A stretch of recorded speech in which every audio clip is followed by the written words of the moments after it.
Man,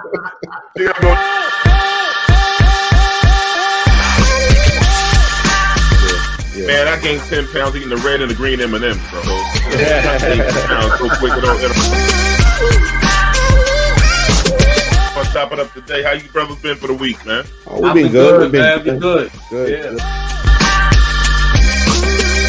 We can't ignore the ratings. I mean, this light skin thing is working for me and Derik. I heard it's more market. Where do we start?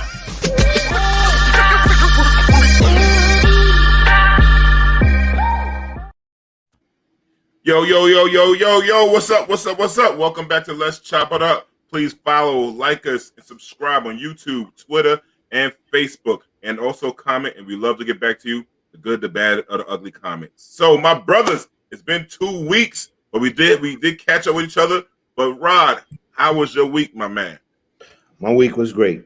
The week before was even better. I want to give a shout out to our producer, Jamie, because he knows how to take some fellas out, man. We tore the town apart. You know, I want to say thank you, Jamie. I'm speaking for all of us. We had a really great time. And this week is good too. My daughters, they're starting softball. Nice. Coach is trying to get me and my wife to participate in coaching. I'm on a limbo with that because my kids don't listen to me in here. So how are they going to listen to me on the field? You know. But other than that, everything is good. I had a pretty great last 2 weeks, and I did miss the audience, and we are back. Yes. Listen, Rod, I will help you out that coaching if you get down with it. If you get down, I'll get down. Yo, you gonna make it out here to come coach? I love baseball. I'll come for that. For you, I would. It's softball, same thing, but you know. Yeah, same thing. Yeah, I'm probably gonna do it. I mean, if my wife does it, I'm probably gonna do it because I mean, my wife plays softball in college. Yeah, it's gonna be. But every time they lean on coaches, boy, you're gonna have some work to do. Boy, they're gonna run you crazy. All them kids. Yeah. And Rod, don't smack no parents, man, please. No. I remember. I'll be honest with you. I came close one time when I was coaching my son's football team. The parents are worse than the kids, man. Oh yeah. You know, I had a parent tell me one time that she wanted her son to play the position that my son was playing. So I said to her, "What position is that?"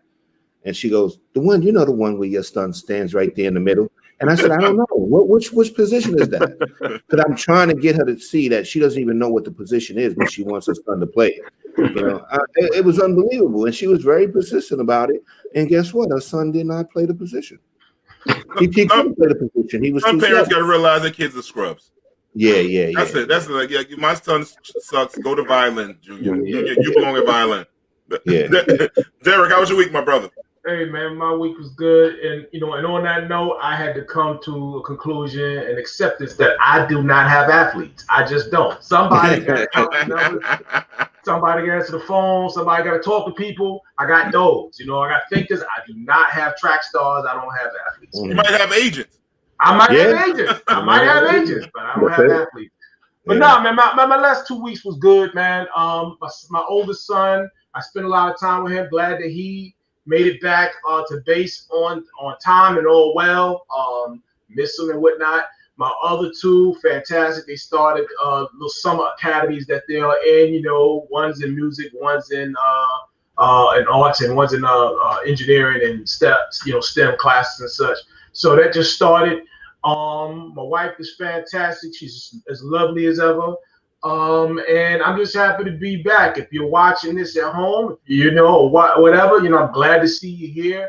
I guess that means yours is pretty good too. You made it through July 4th in one piece and everything, and and we're glad to have you here, man. My 4th was lit too, by the way, man. So I hope everybody was great. My man Kelvin's on a different location. Look like he's in one of those black porno hotels. Kelvin. You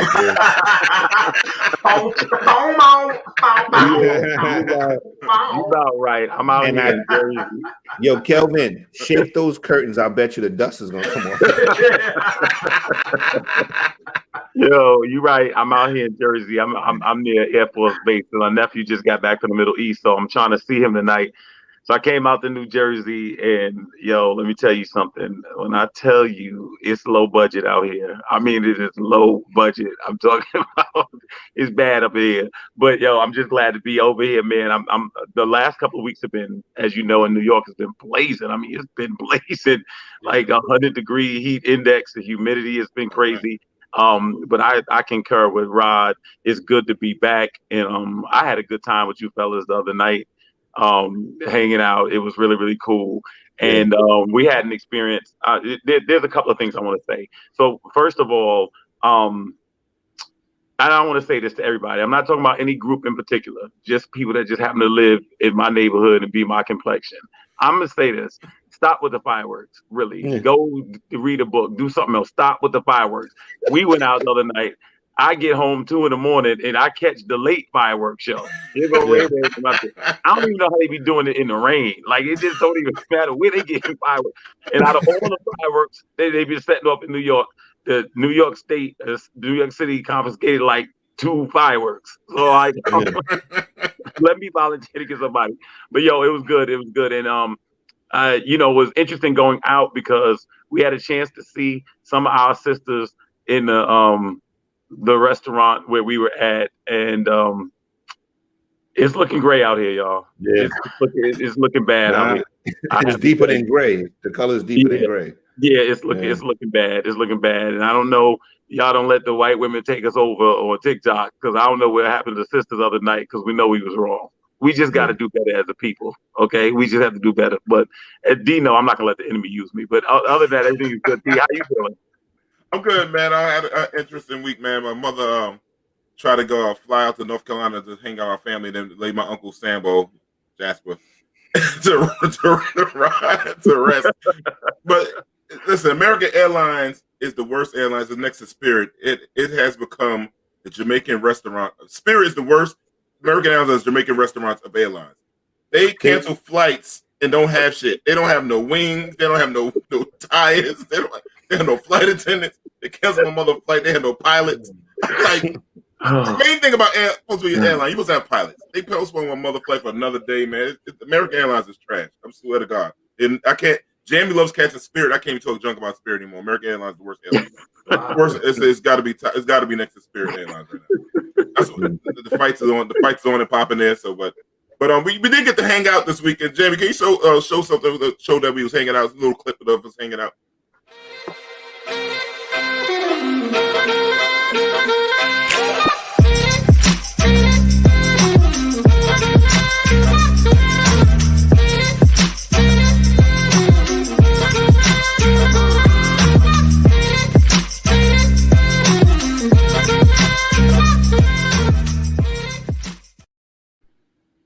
Yeah, so we had a good time in Harlem. A lot of love up in Harlem. Yeah, but the fireworks you see was going on display. This guy had, like, I don't know where he got so many fireworks. I don't know if he worked for Macy's and stole that shit. Yeah. I have no idea. He wouldn't stop. I mean, the guy was going all night, man. All night. I don't know where he had all those fireworks. He had more fireworks than the army. Yeah. Man. He's pulling out his shoe, everything. It would kill me if they act like they helping. That's what killed me. Yeah. Tell his brother he wasn't, putting on the show. Yeah, it's like he designated himself to be the Macy fireworks of Harlem. Yeah. Yeah. But the thing is, he was shooting them off on the middle divider of one of the main streets in Harlem. Lenox and 126. Lenox and 126, between 126 and 126. Yeah. So I don't know. Just the time we were there, that guy must have shot off like about $500-600 worth of fireworks. I guess Harlem, he is we got downtown has the Macy's fireworks display. Yeah. In Harlem, he has the Dollar Tree fireworks display. So that's all I got related to is that. But I promise you, there's somebody out there shooting fireworks who child support is behind. That's what It probably was him. But also shout out to Ricardo's for showing us good food and Corner Social for showing us a good time. Yeah. Only thing is, for my man, great Kelvin, is there's a lot of cosmetically challenged women that were left behind for the holiday. I don't know what it was. It was like, brothers like to hang out. Brothers got relationships and all kind of stuff. A man like to have a little eye candy. I wanted to be blind that night we hung out. Wow. I was praying somebody please pass me Stevie Wonder's Shades. I didn't want to see nothing in that joint that night, brothers. It was bad, brother. Bad. But you know what, D? Yeah, you're going to And hell I know, for that kid. I know. Listen, my mother's the only person that probably loved my ugly face, but God damn, I call a spade a spade. It was bad. Yeah. It was bad. The thing is also too, you kind of got to add that some of the attire was severely inappropriate. The thing is, some people, and I'm not just talking about women. I saw like really overweight guys wearing skinny jeans too. Yeah. And you got to dress for the body that you have and not the body that you want. You know what I'm saying? The thing is, I'm not in the greatest shape of my life right now, but the bottom line is I don't dress with skinny jeans knowing that I'm overweight. Yeah, and I think that's the main thing, man. You just hit it right on the head, Rodney, man. Dress, with what you have. You know what I mean? Put yourself together, man, and not, be realistic. Have realistic goals. You know what I mean? And everything. You see what you look like before you leave, man. Just make sure your clothes are fit right. That you're okay, man. Just give yourself a once over. And I think there was a lot of that night too. But you know what I think was a good thing though? I think there was a lot of parity in there. And I think what happens is sometimes we're in a society that's obsessed with looks and beauty. It was a level playing field at that place the other day. I just want to say that. I think it was by design. I think they just reversed it. Anybody attractive, any female, they was not letting in. And that's just it. It was just, you know what I'm saying? That's it, because that was by design. There was a casting call going on. You know what I'm saying? So I want to shout out to Florida Evans and Whoopi Goldberg, and Wendy Williams, because that was your night. I mean, when I tell you, your biggest fans was there and they represented. So and you had to have animal print to get in. Wow. Yeah. It was a must. Right, animal print was a must. Yeah. Age appropriate clothes. That's right. That's right. Yeah. Now, there's nothing wrong with people being confident, rested, self-assured at all. Oh, here we go.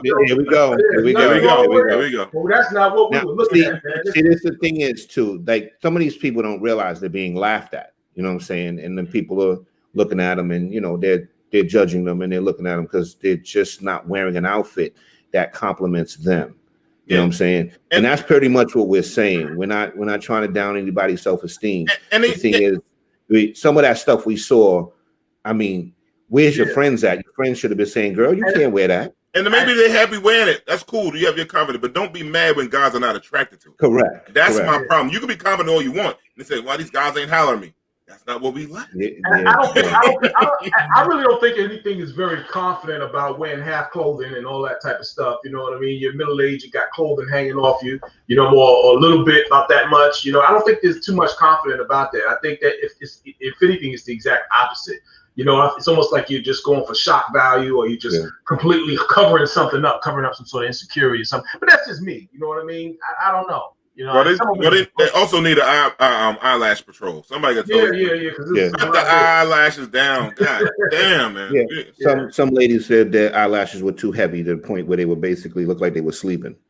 But the thing is, one of the other things I noticed too is we're noticing a lot of girl groups and guy groups, couples. Like couples are not going out together. I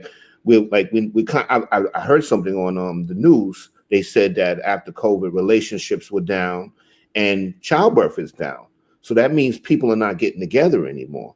So I don't know what's stemming from that. I would think that COVID would have made more babies because people were staying in. You were doing something to occupy your time, and I would figure people would probably get pregnant. Yeah. But they were saying that COVID brought childbirth down and relationships down. I wonder if you could use the data on that to see if it's people practicing more safe sex, and that's what's not happening, or. I think it's economic too. I think it's economic. I think a lot of people today are not, especially they're saying a lot of women are starting, I think, families 5 years later than they were 20 plus years ago. So that's one thing. And then now people, I think it used to be a time where people were driven by their careers. Now I think it's like the kind of the social media thing. I think people just want the freedom to just try to stay young as long as they can or something like that. So you don't see that. I mean, I've mentioned you mentioned marriage around certain women in their like late 20s, early 30s, and they look at you like you're crazy, like it's a disease or something in some cases. So I think that all has a lot to do with it. You know what I mean? Mm-hmm. Well, let's talk to topics here.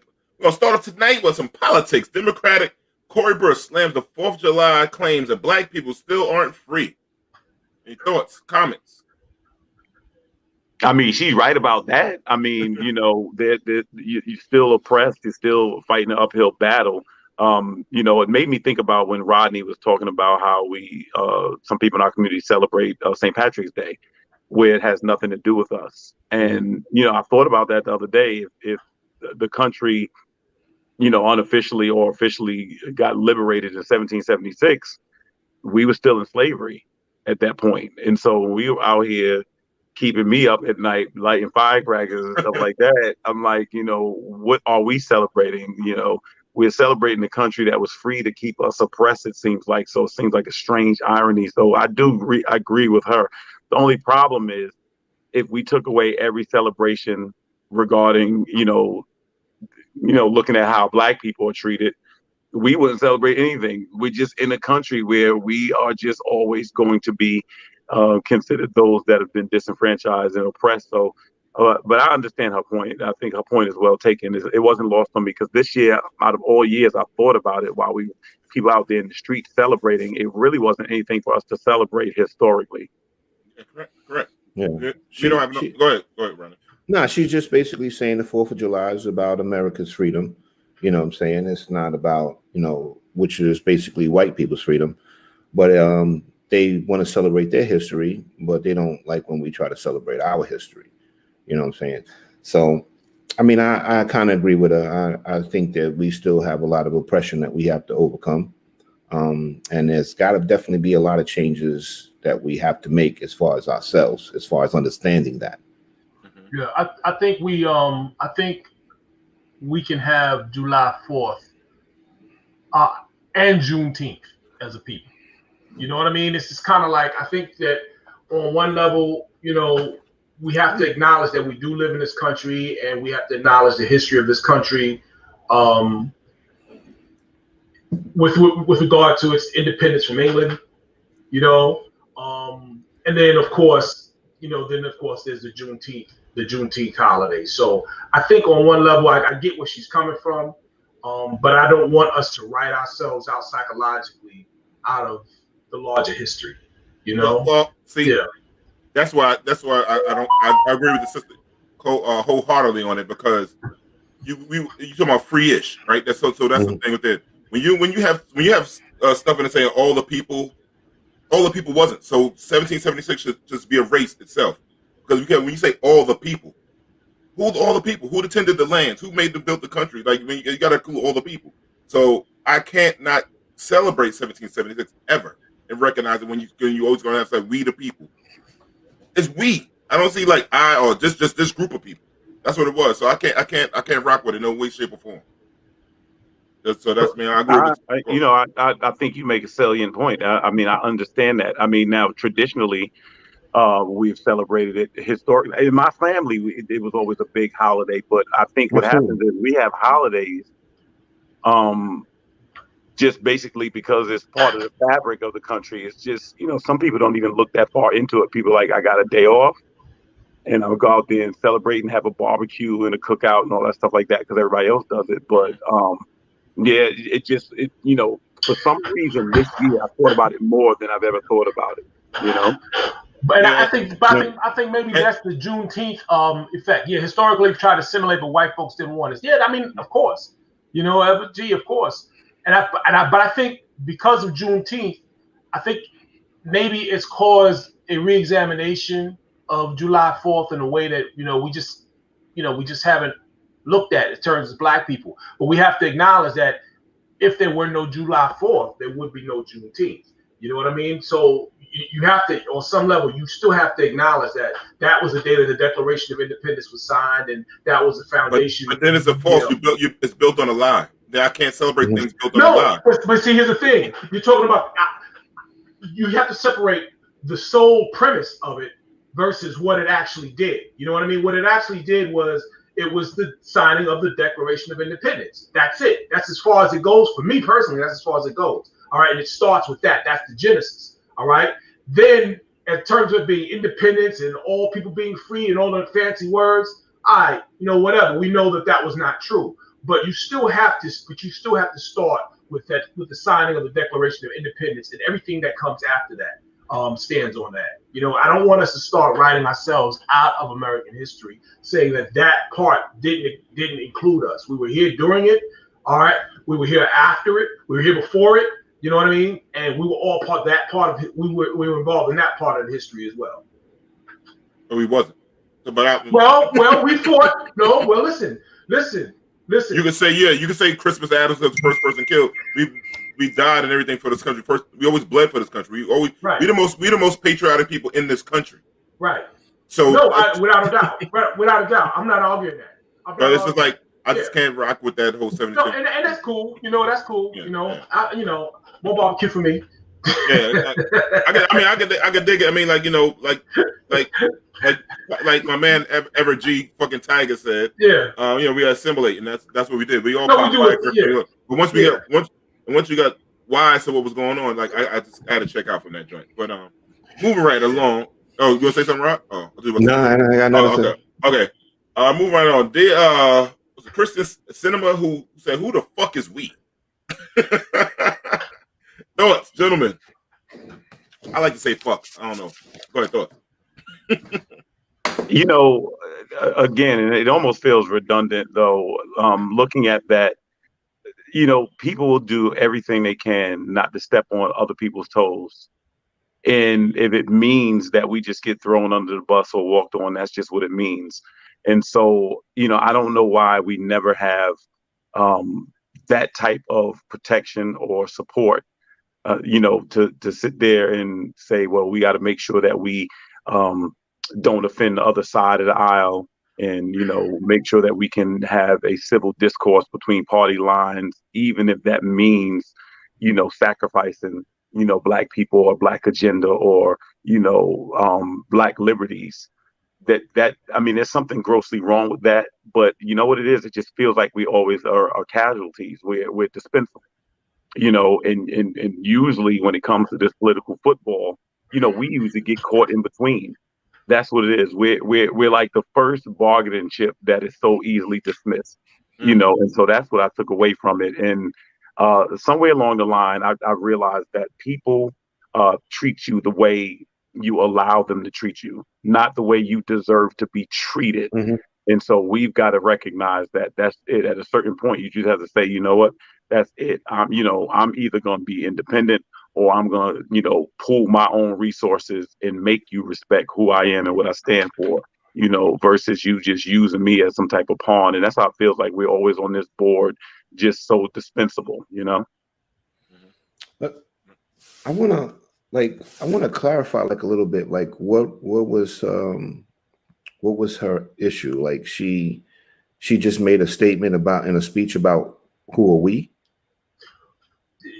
No, she didn't want us to rock the boat. She didn't want us to rock the boat as far as saying that if you want the Republicans, if you want to be able to deal with party lines, we can't sit up here and isolate Black issues singularly because that will tick off one side if you do that. So in order to have a civil discourse, let's not, identify the issues, especially in our community, because if we do that, then obviously if we do that, then that's going to tick them off.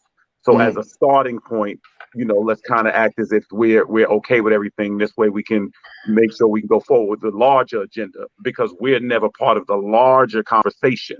You know what I mean? So all this stuff about that has been happening to Black people or the way we've been disenfranchised or some of the disparities in economics or hiring and things like that. Don't identify those things because if you do, it's going to set off the other side. And that was her point. Mm. So just basically, she wants us to stay quiet. Go along to get along. Yeah. So put on your tap dance shoes and just dance the jig. Exactly. And our tap dance shoes is about worn out now. I mean, I don't wear taps so much. Yeah, that's what I'm saying. Like it's just it's it. I mean, we done carried everybody's water as long as we could, but this is it. And this generation is just not trying to hear it anymore. Well, what's her name? Senator Sinema. I think originally it was about the filibuster, right? Mm-hmm. She didn't want to. She was cautioning us against changing the rules of the filibuster. All right, what's good, Damien? So then, Lisa out there too. Okay, yeah, what's up, Lisa? So and the point being, all right, so you have the filibuster is the last ditch defense of the minority party. So, it's just the last way to stall things when everything else is falling apart. So it's a way. So I think she wants to do away with the filibuster. She's cautioning doing away from the filibuster so that, to push, so we can push our agenda through, as quote unquote Democrats or whatever. And again, it's more of the same. It's more caution, be careful, let's not do it.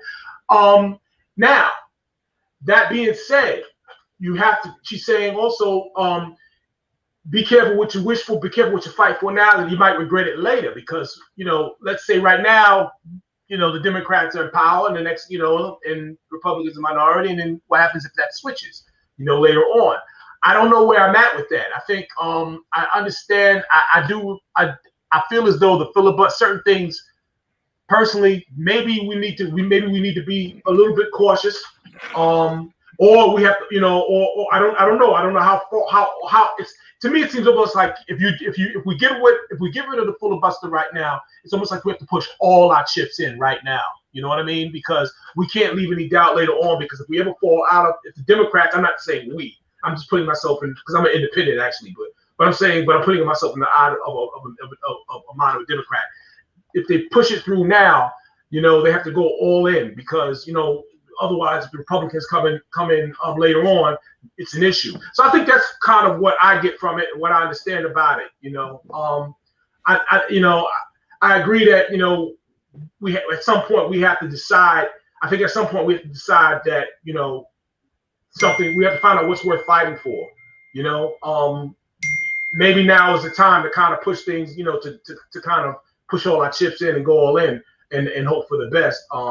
So I don't know. Maybe coming out of COVID, maybe the coming, maybe our economy, with all of that in mind, with all the issues in mind, maybe we need to do it. I don't know. The whole thing is above me, to be honest with you. So I'm gonna leave something else, something for some of these other guys to talk about, because I'm just following the whole thing, and not really understanding everything that's going on. So I can dig it.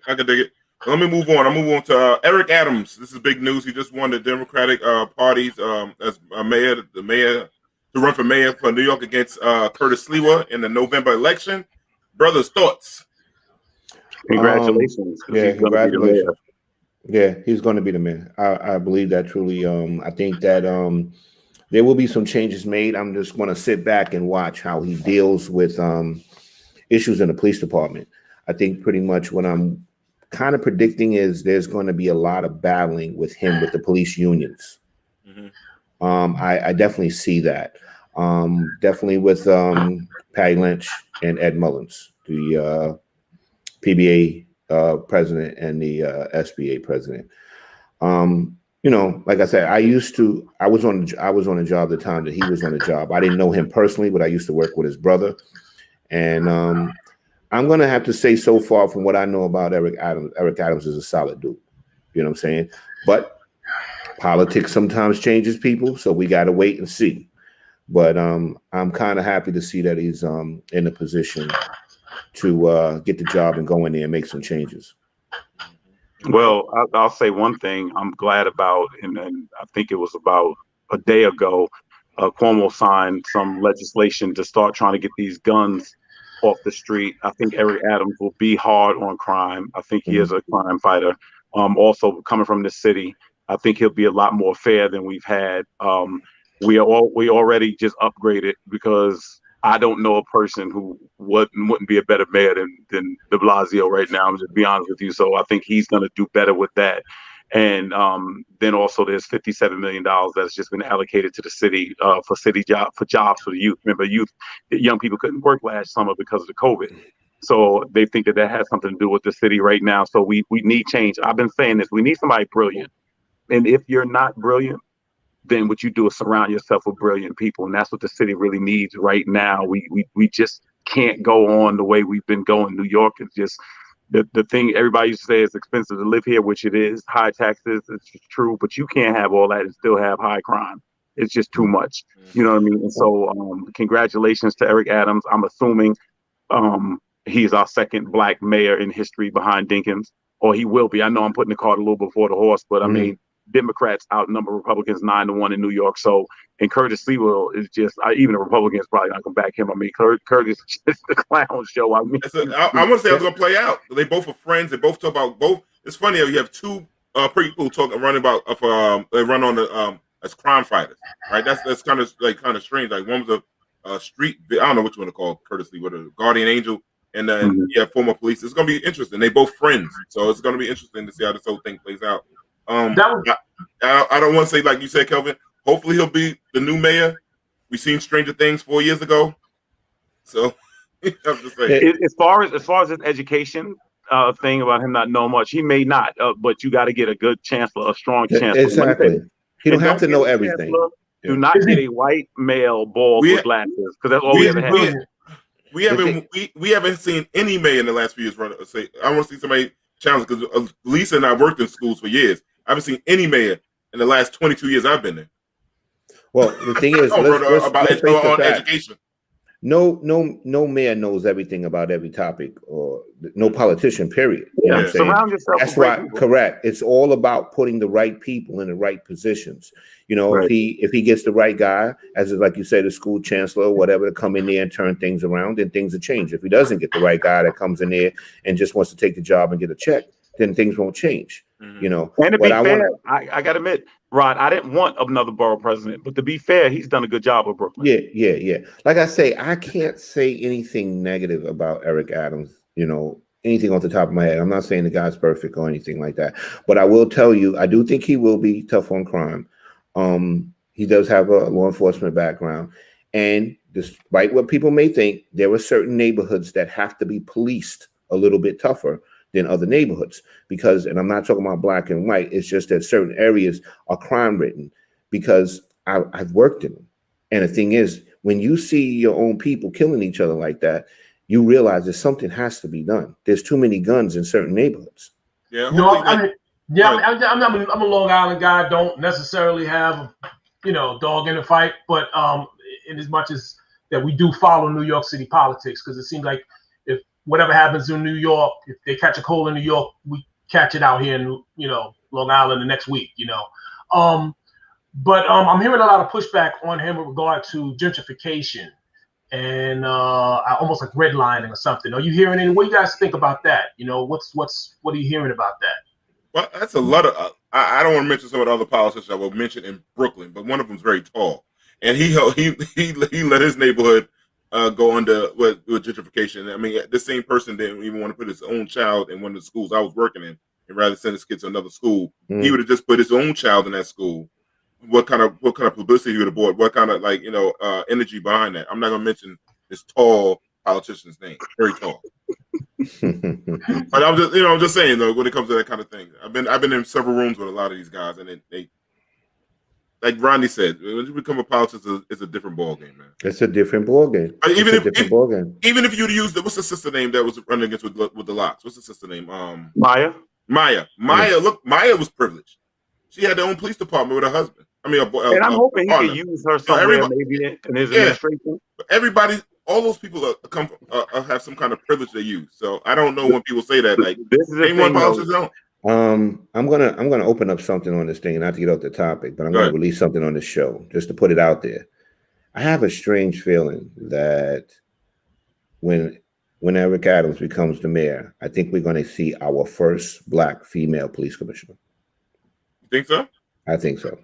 Explain. Talk to us. No, that's what I'm leaving out there, and then we'll talk about it if it happens. Okay. But I just want to say that you heard it first. You heard it first, so let's chop it up. I'll say this lastly, Rod, to your earlier point, I found out that 95% of all inmates in New York come from 7 neighborhoods. You say it again, Kelvin? No, listen what Lisa said. I'm sorry, laugh with Lisa. Yeah, she's in the politicians do cha-cha slide. Go say it again, Kelvin. Go ahead. No, 95% of all inmates in New York come from 7 neighborhoods. Wow. I'm not gonna name the neighborhoods, but in your mind, you already named them. So yeah. And I remember when there were certain neighborhoods in South Jamaica that pretty much most guns when they came into I live in it. Yeah, you live in it. I know half the motherfuckers. Yeah, most guns. You saying most guns come from Jamaica? Most guns when they first come into New York, touchdown in South Jamaica. That's a fact. And let people know the 2 major airports in New York are in Queens, both of them. Yeah. Well, the thing is, they're not coming in through the airports. They're coming like people. You got to realize, like Yeah, that was the drug part, though. The drug part they came through the air. Any port city, any city has a port will have a high drug problem. Yeah, correct. Any city with a port. Correct. Yeah. But the thing is that most of the guns, like I said, that come into New York touchdown in South Jamaica first. So obviously there's some major dealings with guns in South Jamaica, because the thing is the police department can track guns based on ballistics, whether if it was a shooting in Queens, they could tell if that same gun was used in Brooklyn, if that same gun was used in the Bronx. So basically the guns are constantly moving. They're changing hands. They're going from boroughs to boroughs. Well, why Jamaica? You know why is Jamaica the entry point? I don't know. I don't know if somebody in Jamaica has a major connection. That person might be the plug. Correct. It's maybe somebody in South Jamaica that's the plug. Because the thing is, you got to realize, like, a lot of guns came in from New York. Basically, like, you got Jim Bob that used to do gun shows, and then basically reports a certain amount of guns stolen, and they file those guns, the serial numbers off those guns, and then they basically ship them out to the hood for us to kill each other. Yeah, that's what they do. See the question by Lisa? What do you think? What do y'all think of the government's state of emergency due to gun violence? Yeah, Cuomo issued that. He issued it today or yesterday? Yeah, it was like yesterday. I mean, like I said, there's a lot of shootings now. There's another thing too. The police departments have pulled back. They have pulled back. I just hope if Eric Adams becomes, like, we bring back like community policing also. And I hope we bring back some of the other programs, like when we had, what's his name back in the day, Green, before he died, when Deacons was the mayor, and had all these evening basketball programs and stuff like that. And they also creating like more jobs and stuff. Like you just said, I think, Rodney, some of youth jobs are missing. Somebody said some of youth jobs are missing. Kelvin said. Kelvin, if we get more of those things going on. But you know what, D, go back to the 90s. So what happened was, back in the day, they came up with midnight basketball. Mm-hmm. And so what they were saying was, and I believe it may have been Mario Cuomo saying that between the hours of 12 midnight and 5 a.m., you had hundreds of thousands of teenagers walking the streets in New York City. So he decided, open up the gyms, open up the beacon schools, and let them play basketball. And that's what they were doing. Then when Pataki took over as governor, he shut all that down, and he's like, I know what to do with them. I'll lock them up. And that's what he did. And that's the difference. So yeah, they did have midnight basketball, and it was effective. You know what I mean? I'll just tell you this quickly before we move on. Many years ago, I decided to just rent a gym on Friday nights for the young men in Queens. And first night I had like 10 kids. Before I know it, I had 50 kids in the gym on Friday night. And I was just letting them have open gym. And I was saying, where would these kids be tonight if we didn't have this gym open? So I think it's definitely crucial to have that. Yeah, if those programs are run properly, I believe that those are definitely a good look too. I'm not big on open street courts because sometimes you see and actually me and my wife had this discussion just recently about putting open basketball courts in the streets. Because the thing is, lots of times those basketball courts become havens for victims to be shot late at night because they become hangout points and stuff like that. So the thing is, I'm not big on that. Like you said, if you create a center that's inside where somebody's regulating it, somebody sets some standards to it, you come in here, you act up, you're out of here, then yeah, I'm all for that. But like open basketball courts in the hood, in the street, no. Because if you look at the statistics on those courts, I'm telling you right now, if you had that court there for 10 years and you did the statistics on how many people made the pros from that court and how many people got shot on that court, it ain't gonna be no match. Well, once they bring nutcrackers outside, the game is over. But anyway, let's move on. We've been on the topic for a long time. Haitian president assassinated and first lady shot at home in Haiti. Juvenal Moise. Am I saying it right? I don't have a Creole tongue. Am I saying it right? Moise. Brother, for what I understand from my Haitian master I was talking to today, he was a piece of shit. So I'm not sure if America appointed him, and then I'm not sure. I'm just going to allegedly what I'm hearing in the streets. So, well, supposedly they assassinated him in his house, correct? Correct. You know that was a setup. That was somebody lined him up. Yeah, they lined him up. They lined him up, and they said that the guys that came in and did the hit was supposedly speaking Spanish. So, that could just be hearsay, or basically they were speaking Spanish to throw the people off to think that they were Spanish and they actually were somewhere else. You know what I'm saying? So when people do hits, they always do things that throw you off from who really did it. Let me say this. I really don't know as much about it. So what I do is I defer to the people that are Haitian that I know. Mm-hmm. And they pretty much landed on the side of what D just said. They seem to have felt that the man was very, very corrupt, mm-hmm. very cruel. Again, I'm just taking this, from what they're saying. I don't know as far as Haitian politics are concerned, but from what I've been hearing from Haitian people that I know, they seem to say that this is and I don't think they were using the word justified. I just think they're not surprised by it. And they thought that the guy was really, really somebody that was not good for that country. Mm. Somebody just said to me today, interesting observation, said that there's no rioting or unrest or protests after him dying. So you don't normally. So to me, that tells me that he didn't have the support of the people.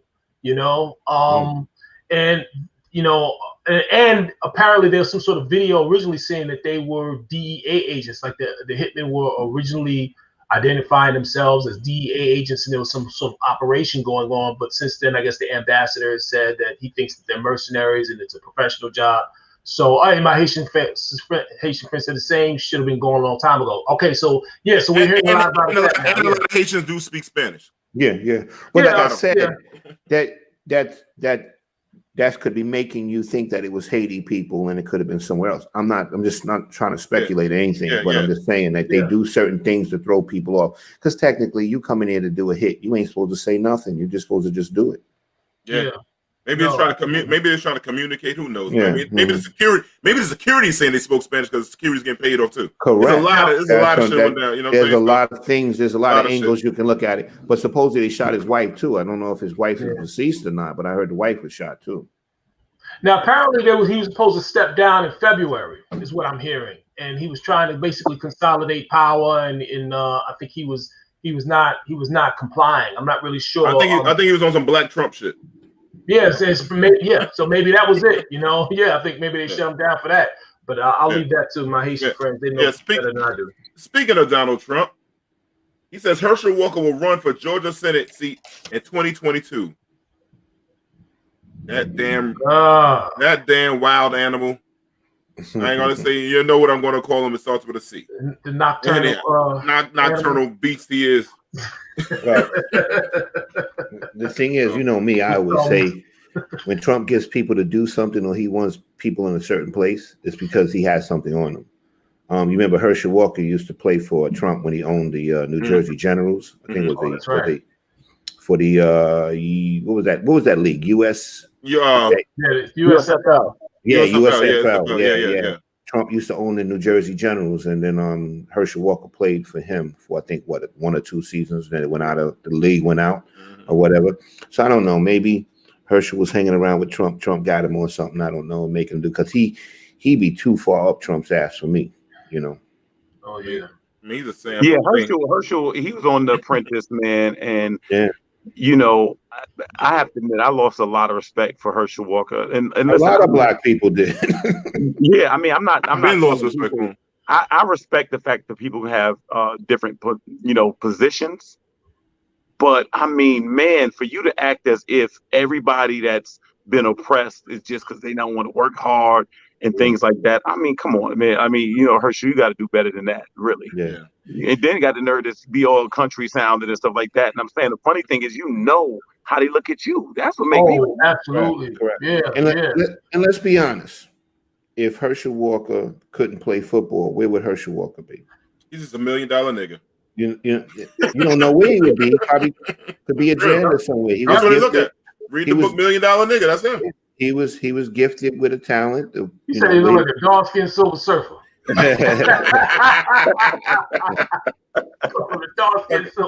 at Damien's an asshole. It's just it kills me when I hear people talk about the pull up the bootstraps theory. I hate that. Yeah, I hate that. People don't have boots. Yeah, they don't have no, and the thing is, when the slaves were set free, they wasn't given no boots. Well, you had to pull up. Word up. Facts. Barefoot and shit. But anyway, Jamie, take us to our first commercial break, brother.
Welcome back, people. How you doing? From the commercial break, everybody went to use the bathroom and everything. Man down. You got a man down?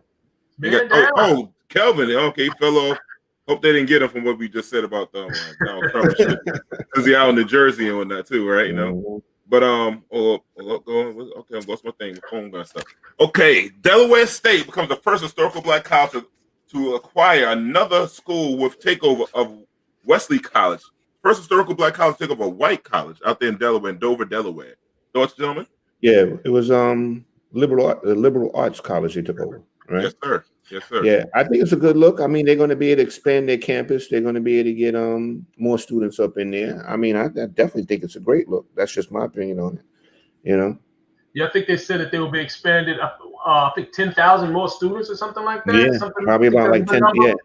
I think their capacity is like what 5,000 now. They're going to basically almost double their capacity of students by taking over this.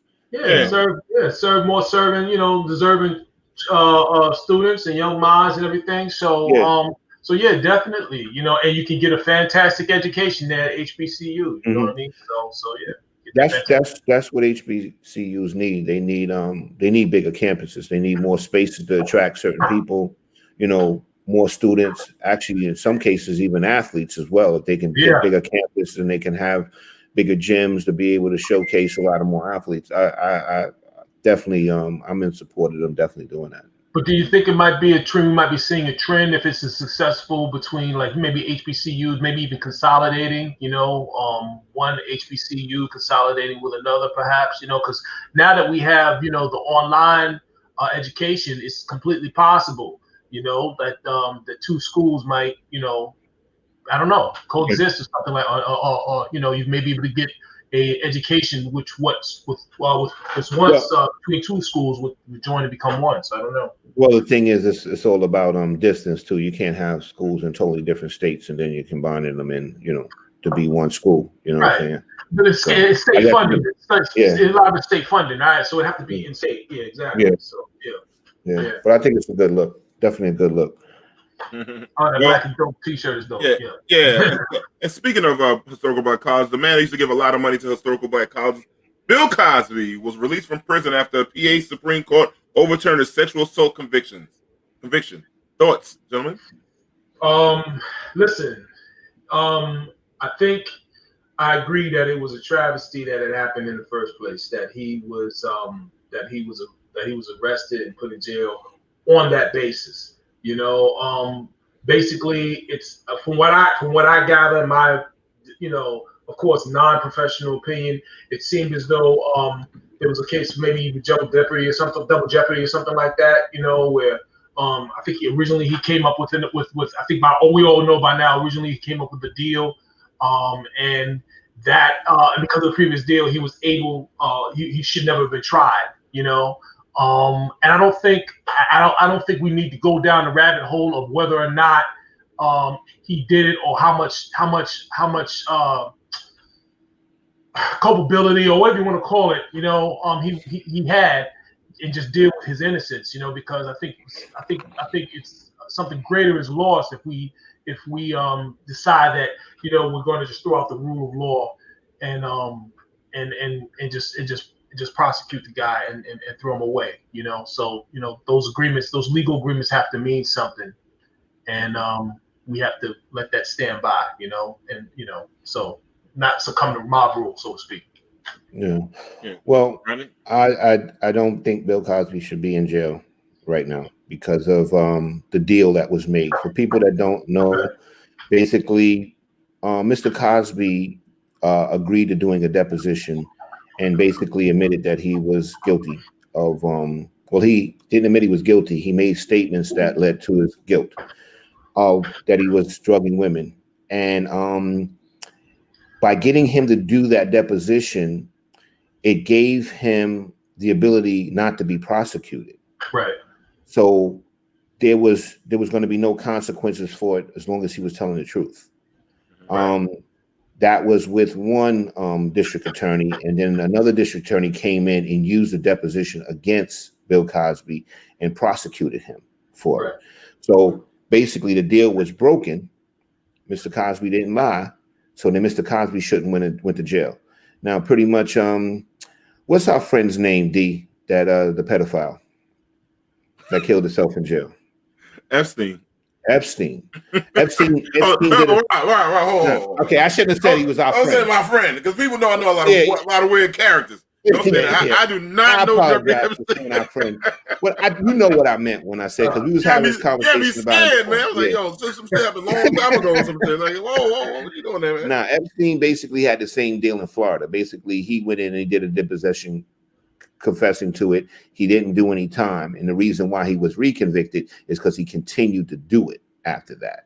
Gotcha. But Mr. Cosby basically confessing he shouldn't have been prosecuted. Now, the guy that prosecuted him was the same guy that represented Trump in the in the second impeachment. Yeah. Huh? So I don't know if there's a connection there or whatever. But Mr. Cosby should be out of jail because you can't sign a deal that's going to give him total immunity and then use it against him later on. You can't do that. Yeah. There's somebody else did that too. I think they did it in a Tupac case too. Did it? Yeah, they did. I don't know. I think one of the people that were in the car with that was one of the shooters in the Tupac case. He got the same immunity. Stop, Lisa. I do not, for the record again, I do not know Jeffrey Epstein. Yeah. I'm just struck with the practicality of it, though. Like wondering about the practicalities of it. Why would you, do that? Why would you confess in a deposition?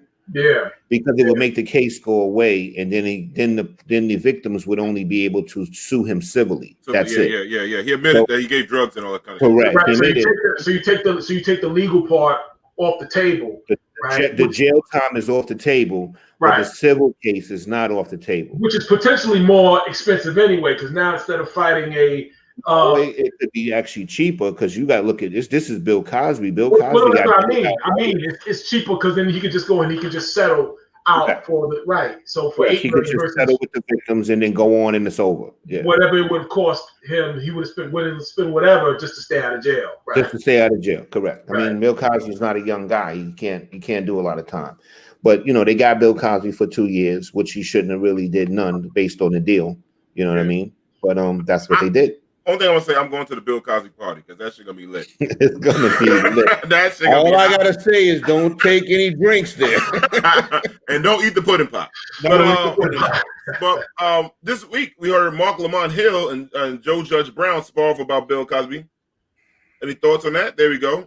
Remember Joe Judge Brown? He's been in the news lately. Him and Kwame. We've been on a lot of stuff lately, man. So. Yeah. Judge Joe has been making the rounds as a resident legal aficionado regarding the case with regard to black media, and he makes some very salient points with regard, what we're just discussing, and but also when I saw that with Hill, that discourse they had, he was not letting that young man run with anything or put anything out there, because he kept trying to get him to talk about the case from the standpoint of, do you think he did anything wrong? Is he causing more harm by being out than us than us upholding this law? And Judge was not, Judge Joe, he was not having any of it, man. He wouldn't even entertain that young man for a minute. He wouldn't entertain him for a minute. Right. Yeah. Does Mark have like a past history with Mr. Cosby? I don't know because he kind of seems like, and I'm not condoning what Mr. Cosby did, but it definitely seems like he has like this chip on his shoulder for Mr. Cosby. Mm-hmm. There's a few people out there. I agree with you. There's a few people out there in the media that does have a chip on their shoulder about Bill Cosby. Yeah. I don't. People so uptight if you mention you on one side, because people would say like, Mm-hmm. I guess I think what Black and Latino people say, we know we always got wrongly accused for a lot of things, and to see somebody win, I think that's why some people celebrate it, kind of. But then then it's at the back. We all got sisters and mothers and daughters, so it's like this Bill Cosby thing's funny. I just wish Bill Cosby, since he got free, just shut the fuck up. He's trying to go in there. He's about to do comedy. He's trying to fucking have lawsuits. Just, bro, you won. Go away. Well, no, the thing is, you got to understand, man, they took 2 years of an elderly man's life, which should have never happened. I know. Like, you got to realize they did something to Bill Cosby that should have never been done at all. You can't cut a deal like that and then renege on it. You know what I mean? So, like I said, Bill Cosby should have never did a day in jail according to the deal. Correct. You know what I mean? I agree with you. And in terms of him being quiet, didn't he do that from the beginning, right? And sometimes it's better to hide in plain sight. He should probably just get out there and just yeah. And I think baby girl said something about she wondered what the recourse would be for Bill Cosby. Oh, legal recourse. Yeah, I mean, maybe somebody should, and that's what Judge Joe Brown was saying, man. He said, "Listen, that guy should lose his job, the prosecutor." Yeah, well, I don't think he's no longer the prosecutor. I think he's retired now. I don't think he's retired. But that's a lot of prosecutors. All these wrongfully convicted brothers and sisters, they get 15 years. No, it's nothing. Nothing happens bad to them. You know what I'm saying? Nothing ever happens to the Central Park prosecutor. Yep. She got a career. Like it's sad, the whole system. But, right. I mean, that's another subject. You can accuse anybody of anything if you just find a sufficiently motivated prosecutor. You know what I mean? So that's the way it seems to me. Yeah, the Central Park 5 prosecutor still goes around to this day saying that they were guilty, right? Mm-hmm. She's made money from that case. She wrote books. She did speaking engagements, all types of stuff. You know what I'm saying? And it was proven through DNA clearly that they had nothing to do with that crime. But nothing ever happened to her as a result of it. And a lot of people catch a smoke that's staying behind Bill Cosby. You have Felicia Rashad that just became the dean of liberal art, the art, liberal arts, something like that. And then you have Stephanie Mills that came to the defense. You guys thoughts on that? I mean, I kind of, she definitely, Felicia Rashad definitely took some heat for that and I look at it as she was being loyal to Bill Cosby. Probably same thing with Stephanie Mills. You know what I mean? But the thing is, I don't know if she was thinking, but it definitely was going to be backlash from women that, have been victims of, sex crimes. So, I mean, I don't know. I just think she was just being loyal. That's what I think it was. But They're looking for there are people that want her to resign from Howard as liberal arts dean. I think that'd be a grave mistake. Yeah. No, go ahead. No, go ahead, Derek. You can go. No, I'm just saying like there's a larger issue at hand also, which is the legal issue. You know what I mean? You can't totally brush aside the fact that he had this deal in place. Yeah. Because ultimately that's the deal. You know what I mean? That you have to stand behind that. Whether or not you feel he did it or didn't do it, where you stand is almost immaterial to the case. You know what I mean? It's why he got off. It's why they had to let him go. Again,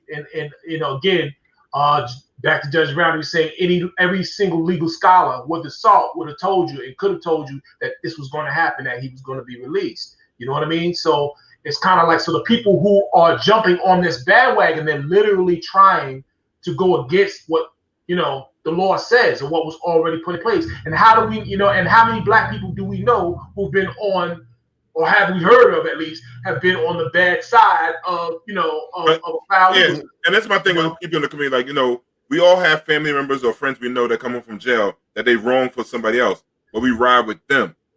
So that's Felicia Rashad. That's her man. Like, she never experienced. So that's who she's gonna ride with. Stephanie Mills, she got history with Bill Cosby. That's who she's gonna ride with. Like, you know what I'm saying? Like, I got a homie that just went to jail last week. So and when he come home, I'm gonna ride with him.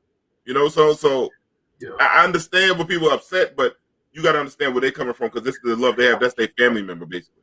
Yeah, I mean, let's think about it. If it wasn't for Bill Cosby, there'd be no Felicia Rashad, not on no Cosby Show.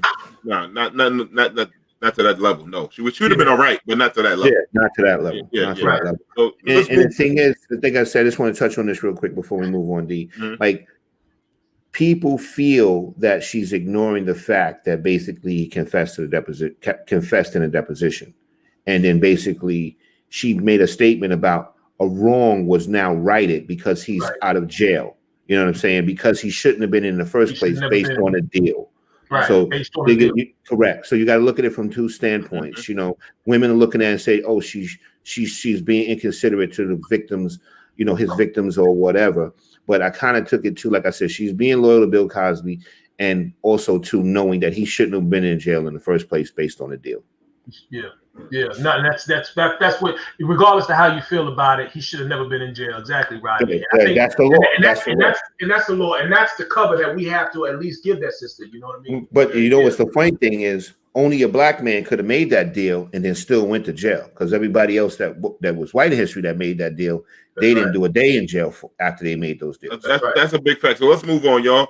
Ohio police chief retires after a video shows him leaving KKK sign on black officers' desks. I wish we have a video for that, Jamie, or no? We don't have one, right? I don't think so. So anyhow, Rodney. Rodney, please. Well, okay. You clearly said police chief, correct? Correct. Okay, this is a higher ranking member of the police department that's putting a KKK. He's a boss. He's a boss. Yeah. So the thing is, like, what kind of example are you setting to the other white subordinates that it's okay to be racist within the police department? That is a horrible standard that he is setting. To basically all the white cops can just basically have racial jokes and make all the racial comments they want because the chief is doing it. You know what I mean? It sends a very bad precedent. Now, I think I saw the video. I know I saw the video, and it looked like the officer was laughing about it. But the thing is, that shit ain't funny. It ain't funny at all. And then you got to think about, this is the same person. We were talking about these wrongful convictions of black and Latino men. This is the chief of police. What is he telling his officers? Like, like you talk about CompStats, like, you're not getting enough arrests, and he don't give, by any means, you better show these numbers, put some guns on these people, put some drugs on them, arrest them for riding a bicycle on the street, whatever it could be. Yeah. You know what I'm saying? No, I didn't say that. I didn't say planting on drugs. I never said that. Oh man. Hey, you do. He's right. CompStat is always about numbers, and that's where there's the problem with the police in the black community, because the police just look at the black community as numbers. That's all. That's how they look at them. They look at them as numbers and revenue for the city. Exactly. That's basically it. So yeah, if he can play around like that, you know what I'm saying? Then he's got no problem sending sending those officers out to target certain neighborhoods and certain people, meaning us. So yeah, none of us was safe, and I wonder what that does to the morale to the other black officers on the department. What it does is let them know that it's open season on us. You can basically say and do whatever you want to us. Yeah. And Damon's right. They gave him early retirement, so he still saved his pension, and he still went off into the sunset. And that's what they do. The good old boy network is strong, and they're going to save your pension, and they're going to let you go off into the sunset. Yeah, only him. Yeah. But and then they do optics with the press conference to make it seem like he was fired, but basically if he kept his pension, he wasn't fired. Yeah, they let him resign. All right. Yeah. Other news: a transgender woman reportedly undressed at a popular Korean town spa, sparking protests. Jamie, can you show the video, please? I just want to be clear with you. It's okay. It's okay for a man to go into the women's section. A rant caught on cell phone camera at We Spa in Koreatown. In the video, the woman claims a naked man was in the women's day spa. He's a man. He is a man. He is not no female. The woman who posted this video to Instagram goes by the name of Cubana Angel with the title, Christ is King. What really? What law? What law? So women can go into the men's with their breasts. The video goes on for about 3 minutes. Bambi Salcido is the CEO of Trans Latina Coalition. I think this is one of the horrible things that we experience every single day within our society. We reached out to We Spa. They declined to comment, but say they do follow state law, which makes discriminating against trans and other non-conforming people in business establishments illegal. Thoughts, gentlemen? Yeah, it's illegal to discriminate. Yeah. Yeah, but all right. Go ahead.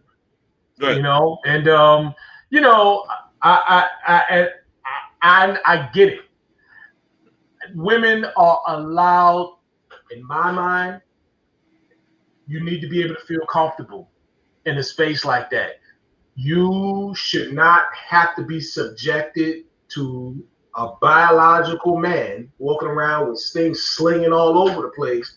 You know what I mean? And you're trying to relax. It's a spa. You know what I mean? It's all about relaxation. Nothing about that for maybe some other women are fine with it, but nothing about that for a lot of others is relaxing. And I don't think that they should have to be subjected to it. Now I don't know what the answer is or the question, the fix is, but I do find it interesting that that women are starting to speak up on these trans matters. So that's what I think. Rodney. I'm sitting here trying to act like my Wi-Fi stuck.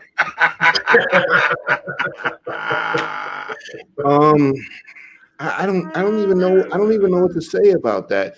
The thing is, if he's a transgender woman, but he still has his male part downstairs. Yes. Why is he walking around in the woman's area naked? If that's the case, if this is what happened, I don't know. I'm just going by this video. Like, do you even as a transgender male, you don't realize that's going to be a problem? You know what I mean? That's just severely inappropriate. It would be inappropriate if we were at a day spa and a woman walked in naked and she says, I identify with a man, and she walked in naked. You know what I'm saying? I don't. The funny thing about that, though, Rod, because we're men, let's be honest. If a woman came in and said she identified as a man, it wouldn't quite hit the same way. No, it wouldn't hit the same way. It wouldn't hit the same way, but I'll be scared somebody's going to set me up. Correct. I'm always looking forward to somebody that we touched her. You know what I'm saying? Yeah. But the thing is, we know what you identify as, but the thing is that doesn't mean that everybody identifies you as that. You know what I mean? You're going in there with your penis out in a woman's spa. That's not cool. I mean, you can't do that yet. If you want to get the penis removed or whatever, nobody knows that you're female, then that's a different story. But if you still have your penis, you can't walk into a female spa exposing your genitals. You can't do that. And Damien said they think children were there too. Yes, that was the other part that we didn't speak on. There were women. There were children there. Yeah. And I don't know. I mean, like I can't speak to it from a place of experience. Obviously, I remember we had transvestite, we had transsexual. Now it just seems to be transgender. And I don't know what that means, but apparently you can be transgender and still keep all of your stuff. I don't want to see transgender genitalia in any locker room. I don't even want to see other naked women. Okay, that's let's face the facts. Like, maybe it would have just been better off if he had just came in the spa and just maybe they had a private bathroom that he could have changed in. But I don't know the circumstances. But now we're getting into. But now we know what the argument is going to be. Now we're getting into the same space because remember they're going to bring in the racial history. You're going to say, okay, remember when we had black and white fountains and black and white bathrooms? They're going to bring that up. Derek, that's not the same. That's not the same. I promise you. They always can do that, but it's as apples to oranges because you're talking about sexual. That shit is apples and prunes. That's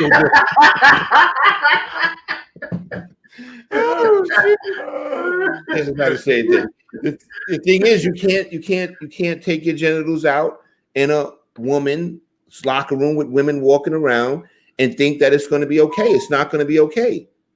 Yeah. Listen, man, they're fighting us hard, bro. I'm telling you, they're fighting hard for this thing, man. I don't. Again, I have to see that, and that's the other thing. There are gender neutral restrooms, but here's the thing, Tim G. We weren't talking about a restroom. This was a spa. Yeah, this is all right. This wasn't even a restroom. No, the bathroom was easy, but this is like a general area. Maybe Tim is thinking that, like I said earlier, maybe they should have went into the bathroom. But I don't know. Maybe he was just on it and just said, "No, I want to walk around naked like the women are walking around naked." Exactly. You can't do that. You can't do that because you don't have the right same money. thing. Yeah, you're not in the same capacity. I think he wants to try to let his balls dry. He had salty balls. Anyway, it's unrealistic. Speaking of somebody being salty, Rachel Nichols is trending after a New York Times published leaked audio of her saying her coworker got desired reporting job due because of diversity hiring. So she's saying the sister got plugged in because of her skin tone, and it was supposed to have been secretive. She was on a private phone call, but I guess she left her shit hot, and they got picked up. But people can say the same thing about her. She got certain gigs because she's a woman. Well, I know what she said. She said that ESPN thinks they want to take something away from me because they didn't do the right thing by diversifying this. And I agree with her. I agree with her. She's saying that. So now you want to take my spot because you didn't do the right thing as far as diversifying this place to begin with. Mm-hmm. So I don't want people out there to think that she because I noticed on some news outlets they're saying she made a racist comment. Yeah, we agree with you, Tiger. I agree with Tim. We agree with you. That's what we're saying. This issue is with ESPN. You know what I'm saying? So now ESPN's got to clear themselves and make it look like, because the times are changing. Now they're going to say, oh, no, we're going to push you out your spot. I'm going to put this black woman in because we need to look wholesome. Hey guys, now. Somebody shut their phone on vibrate. Somebody's phone is ringing. I apologize for that. It's mine. Okay. All right. I just paid my cell phone bill. I'm just happy to have it back on. But no, I think that I think she kind of got a point there. You know what I'm saying? And I kind of didn't really see it as being racist. I really didn't. Unless it's something I'm missing. Yeah, she's for diversity until it's her. Also, you know what I mean? So, so it's her head of the block, and now it's like, well, wait a minute. You're forgetting that you are a woman, in what was traditionally a man's spot. You know what I mean? And so, and now it's like, well, wait a minute, we're talking about them, not me. And that's where she is with it. So I mean. Listen, I agree. We should be taking it up with ESPN. You know what I mean? Let me get real quick. I want to move on. People don't understand ESPN. They're owned by Disney. Disney's been one of the most racist ass companies of all time. If you look back at all the stuff they have done with all their little cartoons and subliminal messages, it's not surprising that this culture still lives on. People always look. You always got to look at history. When you look at the history and the basis of what a company was, it played down to today, and people not just having it. That's why ESPN, for one thing, is falling off really bad. They tried to have their one token black when they had Stuart Scott, and I love Brother Stewart, But then they always try to, they saying some people are just too black. Stu was just a cool hip dude that they love, and they had a one. Now they got Stephen A. Smith, and he's a company man. I'm leaving it at that. But anyway, since we're going to the topic of sports, Sha'Carri Richards suspended for 1 month after testing positive for marijuana, but now it looks like they told she can't compete at all in this year's Olympics. Thoughts, gentlemen? Damn, man. I mean, listen, it's on one level, you have to say, listen, I don't know if she was going through some things. I think that, I believe she was going through some personal things that caused her, that she's blaming on it, or from what I understand, why she, took an edible or smoked or whatever it is she did. But you need somebody around you that's just going to just tell you, nah, don't do that. You know what I mean? Just, stay away from that stuff. You know that there's a larger goal. There's a larger goal in mind. But on the other hand, that's tough, man. I think she can finish the suspension in time. But they're keeping it from her for some other reason. Obviously, I think the reason is pretty obvious, but I'll let somebody else speak to it. But it's just a tough deal. But the margin of error is always been slim, razor slim, and it's getting slimmer, especially for Black women in sports. So you have to kind of be mindful of that. There's no other remedy for it. We can get outraged and everything, but you have to have some you have to be kind of proactive and preemptive in your thought process and how you move. So that's my thought. All right, Rodney. Sha'Carri Richardson made a huge mistake. Huge. The thing is, for people that don't really know or have ever seen her run, she is a phenom. What makes her so amazing is not just that she's fast. Sha'Carri, she's 5'1" in height. And we've had this discussion when we went out, guys. Like, most sprinters are taller. And if you pay attention to her races, she's not the first one out the block. She can't be the first one out the block because she's too short. But as soon as she gets upright, it's your ass. She got you. The burners turn on and she smokes you. That is amazing. That is a God-given talent that she has. You know what I'm saying? And I feel bad in a certain way for the sister, but I don't know. We have to understand something too, right? We're talking about the Olympics here, right? I don't know if you guys know what USADA is. USADA is the United States anti-doping agency, right? They're the people that let you know that you cannot have this in your system. Your testosterone level can't be at this level. No THC. So the thing is, Ms. Richardson knows that she cannot have marijuana in her system. All right. And the thing is, we're not talking about a sport that basically, okay, she could be suspended for 30 days and she's got a game after that. This is the Olympics. The Olympics come every 4 years. Yeah. Now, the endorsements that Ms. Richards has probably lost was probably worth millions of dollars. This year will be 3 years. It'll come back in 3 years. Okay, 3 years. Mm-hmm. So it's still a long time, no matter how we cut it, 2, 3, 4, whatever. The bottom line is that Ms. Richards lost a lot of money that probably could have did a lot for her family, herself, and probably could have maybe employed some other Black people. Yeah. You know what I'm saying? Now, I don't know what she's going through. She says, hey, baby, maybe she's self-medicated. People say, oh, she smoked the marijuana in a state that it was legal. Listen, she knows she can't have that in her system. And to piggyback off what Derik said, maybe I'm just guessing, maybe she had some people around her and maybe got caught up in the hype and maybe made a mistake. But the bottom line is this was a very bad choice on her part. You know what I'm saying? And hopefully she'll be able to come back from this. She's still young, but it's no joint or this moment of getting high was worth it. It was not worth it at all. Yeah, I know. Ryan, you saying before that she just got just found out about her mother, just got reconnected with her mother like a week ago. So what I say to that is, like, a lot of people, when like Jay-Z before he got reconnected with his father, just before he passed, I remember my man Samson just got reconnected. People like that. So she could have. When I say coping on this, a whole bunch of things could have happened in her life. Where she finally got the chance to get this peace, and then they got shortchanged. One of my friends just lost their mom today.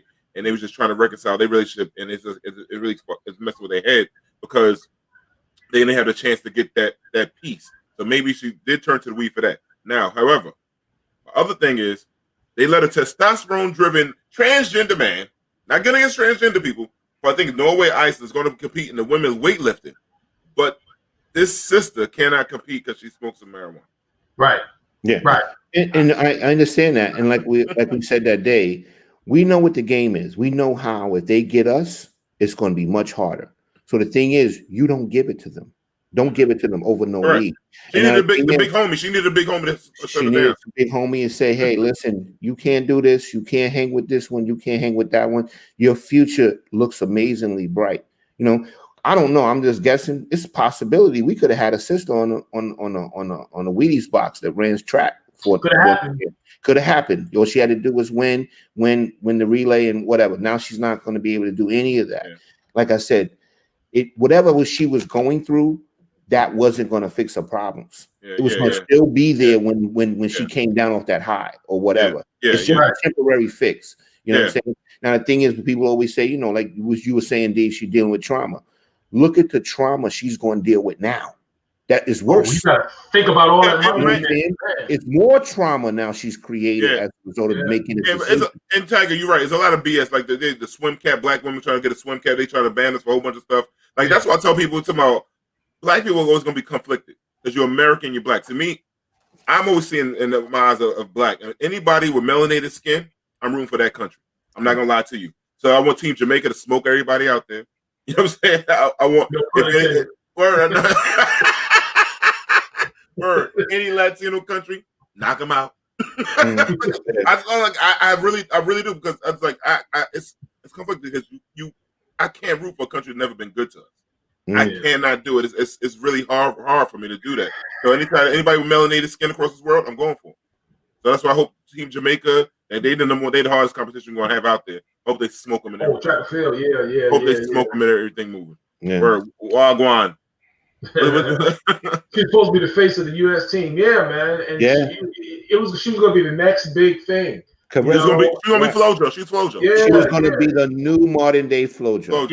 We're going to see something. I'm telling you, man. We could have had a sister that we could have connected with that's basically from the hood that was going to represent this country and the U.S. team. And you know what? And sisters were going to blow everybody out the frame. That's what I wanted to see. They might still, except for Jamaica. I'm telling y'all. And then the men's track and field got this young boy. I can't think of his name for now, but he's fat. He broke Usain Bolt's record of the people under 18. Just look out. So another guy named Bill. But for sake of time, we got to move on. Anthony Mackie gets heat from Marvel fans for shutting down gay romance between his character and the Winter Soldier. Thoughts? Have several seats. There's several in the back, way in the back. Have several seats, man. You know, listen, man. I'm just getting used to the fact that I finally see a black superhero. Mm-hmm. Can we just do baseline stuff before we gotta make him gay? You know what I'm saying? Can we just have a black superhero for a second and just let him be heterosexual? Let's just stay there for a second, right? Why we gotta jump right into the gay thing? Man? You know what I'm saying? Come on. You know, I wouldn't do it either.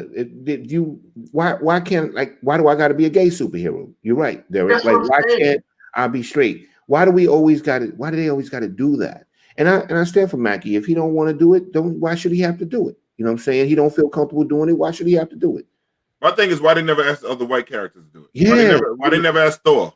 They got to make the Falcon rock because he's a bird. He's a bird. They want to make him gay. Make Thor gay.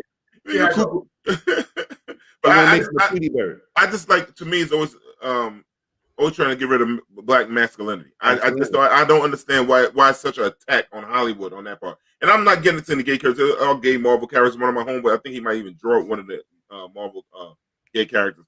I'm not against it. It's just like, why do when we have black masculinity, why is that always attacked? Like they don't ask any other like even in movie, it's always that, man. I'm like, look at how many black superheroes they are. It's limited. But look how many white superheroes there are, and you don't make none of them gay. Mm-hmm. That's just obvious to me. You got all of this and keep the same energy. You know, you kept drawing white superheroes all of them years. Just draw you a white gay one, man. Just, you know what I'm saying? Just leave us out of that for a little while, man. You know, Yeah. until you give up some more. Then you can make one of them gay, man. But Yo, leave him alone, man. Yeah. Leave him alone. He's the falcon. He's not the sparrow. Hey man, I like sparrows, man. Leave a sparrow alone, man. You know. God, I don't blame him. If people took and didn't wait a minute, didn't the guy in the Shy walk off the show for the same thing?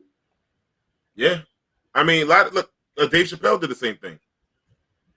He never played because he didn't want to be in a dress. Like he says, why do we always got to be in a dress? Yeah. Why do we always have to be at a minstrel show? Like why do we have to be like those kind of things? Why do we always have to do that?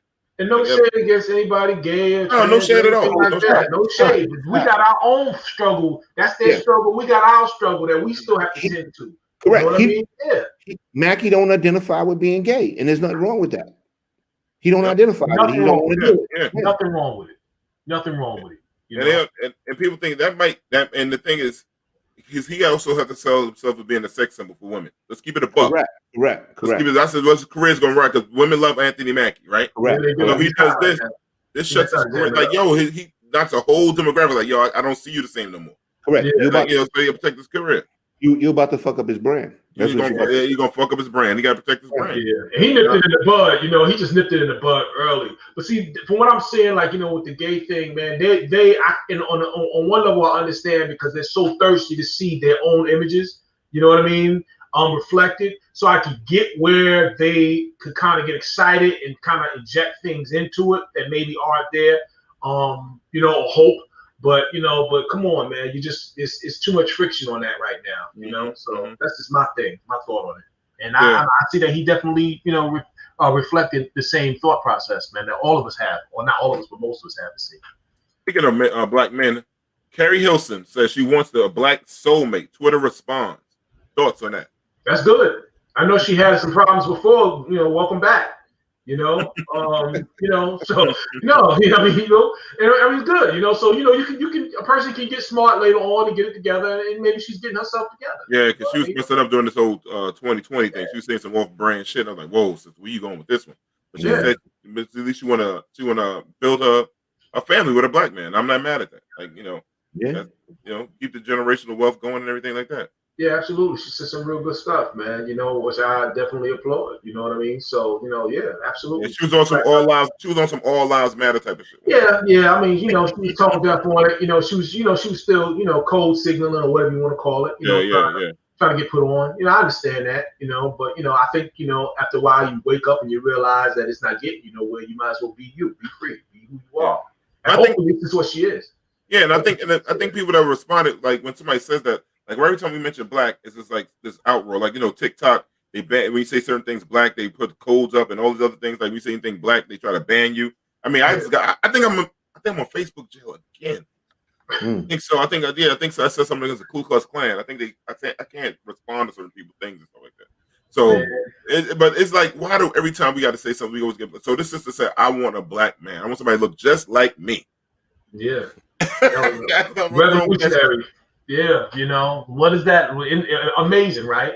It's a revolutionary thought, just us sticking together, you know what I mean? Just a black man and a black woman being together. So it's kind of strange, man. But, so listen, Rodney, we're gonna talk about some TV shows right here, man. Back to Eve. Come back to we get Eve back, right? Word, Tiger. So, Rodney, me and you watched this one TV show, The Chi, right? Yeah. I was big on The Chi.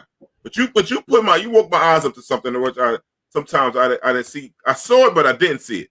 Yeah. In The Chi, they have a lot of male characters, but they're making them very submissive. Correct. And we can run down. If anybody watch The Chi, and Rodney, I want you to break down your thoughts and let people understand what you and I had, the conversation you and I had about The Chi. I noticed that The Chi is going into direction, just like you said, that every male character in that show has to be submissive to a woman in some way, shape, or form. They dogging my man Emmett out. That dude is looking like, he's just looking weak and simpish. He owns a business and they don't even respect him in there. You know what I'm saying? It's crazy. And this is a guy that basically didn't even have his shit together. He gets his shit together and they still shitting on him. Yeah. You know what I'm saying? But I kind of noticed that that's the direction that they're going in, is that all the men have to be submissive. And then they have a black man with a transgender woman, and he's completely submissive to her. He's a gangster. And the thing is, that's what I was getting to. He's gangster on the street, and everybody knows he's with a transgender. That's, first of all, that's unrealistic. The guys on the street, they would kill him. They would be like, you can't come out here giving no orders. I don't know, Rod. I don't know. These new dudes, they wear purses. But they ain't gangster. They wear purses, they butt out. I don't know. It's a little different nowadays, man. Yeah, but I just watching the show, and I'm kind of picking on it that every black man in that show has to be submissive to a woman. Yeah. Even in a same-sex marriage, the female that is more the dominant ones has to be submissive to the feminine female. Oh, that's deep. Yeah. Wow. Yeah, and you're right. You can't name anybody in there that's a male. No, even the mayor on the show. He tried to do it and he couldn't do it. We were talking about it. I said, on the character, the gangster guy has a brother, and the brother is supposed to have been like this little young brother. I think they're in high school, and he supposed to be against everything. But then Rob broke it down. He started submitting to the young lady too. I'm like, God. And the gangster mayor and he shitted on his homeboy and messed with his girl. Facts. Yeah. Everybody, even the gangster mayor is about to submit to his. Look who took over, Candy Boris. Yeah, Candy Boris. So it's crazy. Like, I mean, I can dig it, but not to that degree. Like, come on, like realistic, that shit ain't gonna really happen like that. No, a lot of it's not gonna happen like that. Yeah. With Cancer's girl boyfriend. Yeah. He submitted to her. He submitted too. Damn. You can't think of a man in the Chi that has not this season. They made the men weak. They made the men really weak. They made all the men weak. Even Donnell, who's basically a super player. Word. He submitted to Lala by showing that she fucked her son. With his son. And he's still good with it. Yeah, she said the same way TV movies like to emasculate black men, they want to make black women masculine, not feminine. That is very true. That is very true. That is very true. Yeah. They're not even making black women like soft, like not saying that's right. As being soft, but like just a like feminine. And I think they try to make like strong. They're not making the men strong. Like even when Emmett excelled and got himself right, became a business owner, nothing. Still no respect. No respect. No respect. But one thing, next episode, they're going to go to the swinger club. And the thing is, now the thing is, what black man is going to consent with his wife to have an open marriage like that? I don't know of any black men that would consent to that.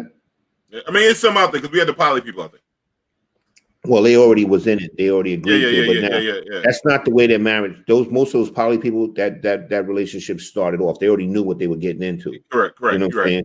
But Emmett started off as marrying. Another thing too with Emmett, his guilt got the best of him to the point where he felt that is fake. That's the most fake. Listen, that's the part that made me stop watching the show. I couldn't get past that. To this day, I can't get past that episode. Ain't no man gonna feel that guilty. Man is going to admit to that, and nobody knew. Word up.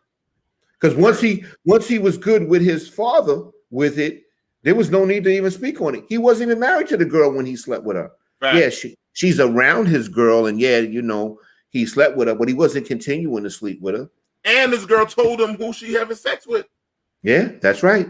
He sleep. But I'm gonna tell you right now that I believe the guy's gonna shit on her because he ain't got no respect for her. She's a married woman over there sleeping with him. Yeah, I mean, I can see that happen. He's gonna shit on her. You'll see. Yeah, we'll see. I don't want to spoil it for people that didn't watch the show, but you got a little brief thing about what's going on with the show and stuff like that. And also, guys, what people want to know, Kelvin didn't just like disappear the show. Sam didn't fire him. We didn't kick him out, and he didn't have no company come over to that little hotel room he was in. Kelvin's nephew came in town from the Air Force. No, the Navy. Was he Navy? Air Force? One of the military. Air Force. In the Air Force, and he had to step away because the visit hours, so Kelvin had to make it. So we didn't kick Kelvin off the show, and none of the ugly girls from Corner Social or Ricardo's came and attacked him for the comments that he made. So I just want to say that. And we want to clear up the rumors. He's not trying to negotiate a new contract with this show. You know what I'm saying? So because he's looking like he's trying to hold out. No, that's not the case. So we're not going to have those rumors floating around. But everyone, thank you for tuning in again. Once again, please follow, like us, and subscribe on Facebook, Twitter, and YouTube. make comments. I know we probably gonna get some comments on this whole transgender thing like we did before, but we always welcome to all the good and bad and ugly, and we always respond to you guys. So thanks for coming out. Jamie, take us out. Peace, peace, peace. Y'all love you, bro. Y'all. Peace. See y'all.